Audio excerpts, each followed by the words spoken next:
최근 한류 열풍으로 인해 세계인들이 한국의 연예인이 되는 것이 목표라고 밝히고 있다는 소식이 전해졌습니다. 지난 3일 데뷔한 걸그룹 케플러의 일본인 멤버 마시로는 초등학교 때 한국 드라마 드림하이를 보고 아이돌을 꿈꾸기 시작한 것으로 알려졌죠. 그녀는 드라마에서 스타를 꿈꾸며 춤과 노래를 배우는 예술고등학교 학생들 모습은 마시로 눈에는 환상적으로 다가왔다고 말하였는데요. 이러한 드라마로 시작된 관심은 걸그룹 미스의 무대로 이어졌고 한국인과 외국인이 함께 활동하는 모습에 환상이 현실이 될 수 있겠다는 희망을 갖게 된 것으로 전해졌습니다. 마시로는 16세가 된 2016년 한국행을 결심하고 JYP 엔터테인먼트 연습생으로 입사하였는데요. 외국인이 한국에서 열린 오디션에 참가해 연습생이 된 사례는 마시로가 처음인 것으로 전해졌습니다. 그녀는 인터뷰를 통해 일본에서 하는 글로벌 오디션에 참가하기보다 한국 오디션에 서면 더 좋게 봐주시지 않을까 생각했던 것 같다.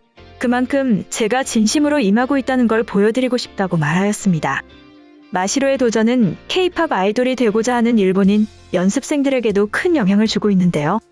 케플러 멤버 히카루는 지난해 오디션 프로그램 출연을 계기로 처음 한국에 왔지만 일본에서 연습하는 동안 머릿속에 그린 모습은 멋진 춤과 노래를 선보이는 K-팝 아이돌이었다고 말하였죠. 그녀는 일본에서도 한국식으로 연습했어요. 한국에서 데뷔하는 것을 목표로 하는 프로젝트 팀에 있다. 한국인 연습생들처럼 합숙도 하고 춤과 노래의 기본기를 익히는 것을 중점적으로 하고 있다고 말하였습니다. 두 사람은 지난해 10월 엠넷에서 방송한 오디션 프로그램 걸스플래닛 999 소녀대전에 출연해 최종 9명에 선발되며 케플러로 데뷔의 꿈을 이뤘는데요. 최근 데뷔한 것에 대해 일본에서는 지인들이 모두 한국 문화에 익숙하다.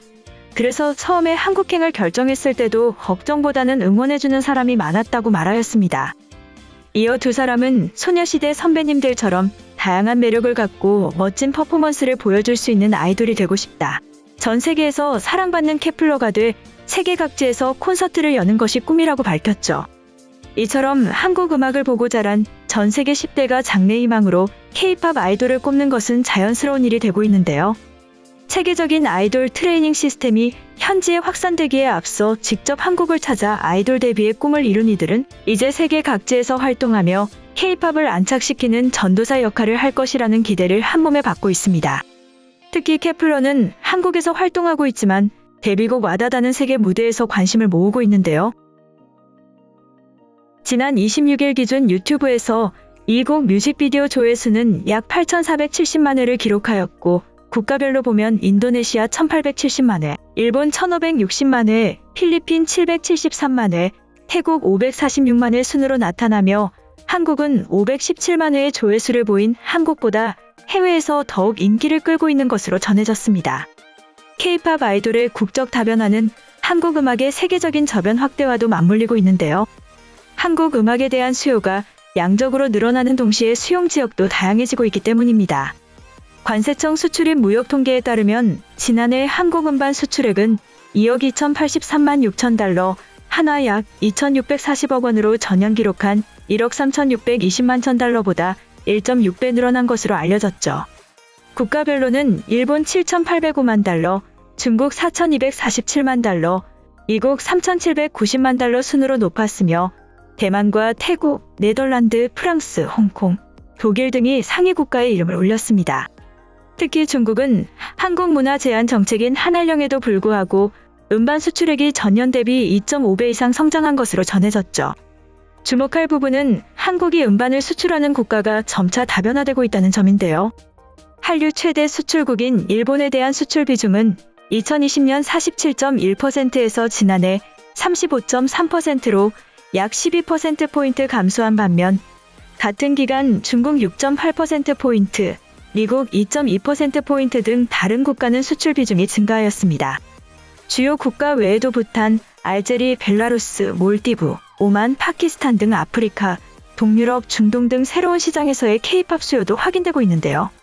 전체 수출액이 급증하면서 일본 수출 비중 감소에도 수출액이 전년 대비 약 22% 증가했다는 점도 주목할 만한 상황입니다. K-팝 아이돌 육성 시스템 수출 전략은 매년 성장세를 이어가고 있는 한국 음악계의 다양성을 확보하는 측면에서 긍정적 역할을 할 것으로 예상되고 있는데요. 정병욱 대중음악평론가는 K-팝 아이돌이 해외 진출에 성공하고 자리를 잡는 과정에서 진행된 마케팅이나 수익 창출 수단이 해외에 동일하게 이식되고 있는 상황이라고 볼 수 있다. 이제 한류가 일시적으로 발생하는 현상이 아니라 다른 국가에도 전면적으로 영향을 미칠 정도로 힘을 가진 콘텐츠가 됐다고 해석할 수 있을 것 같다고 설명하였습니다.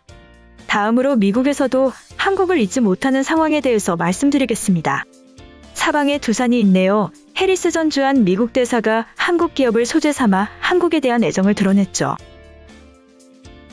지난해 1월 20일 공화당 도널드 트럼프 행정부에서 민주당 조 바이든 행정부로의 정권 교체에 따라 물러난 해리스 전 대사는 어느덧 한국을 떠난 지 1년이 되었는데요. 그는 현재는 미 중서부 콜로라도주 콜로라도 스프링스에서 살고 있습니다.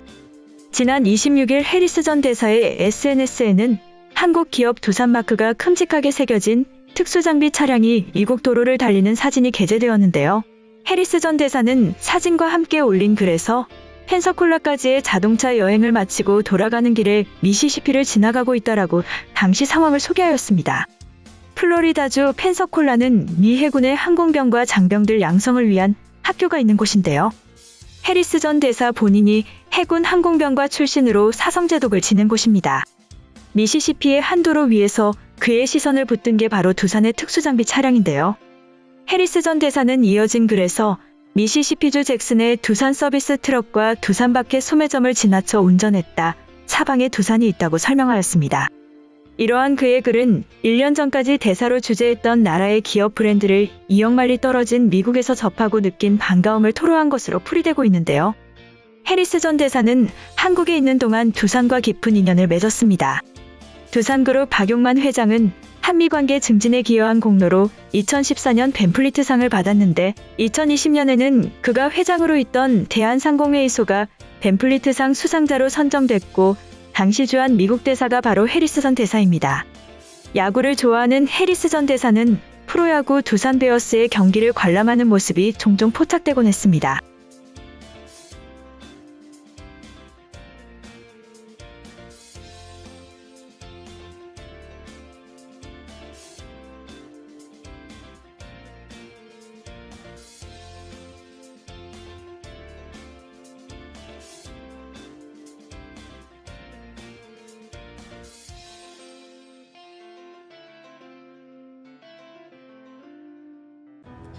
이번 영상은 여기까지고요. 제 영상이 도움이 되셨거나 세계 속 반응 더 보고 싶다 하시는 분들은 구독과 좋아요, 알람 설정까지 부탁드립니다. 다음에 또 봐요.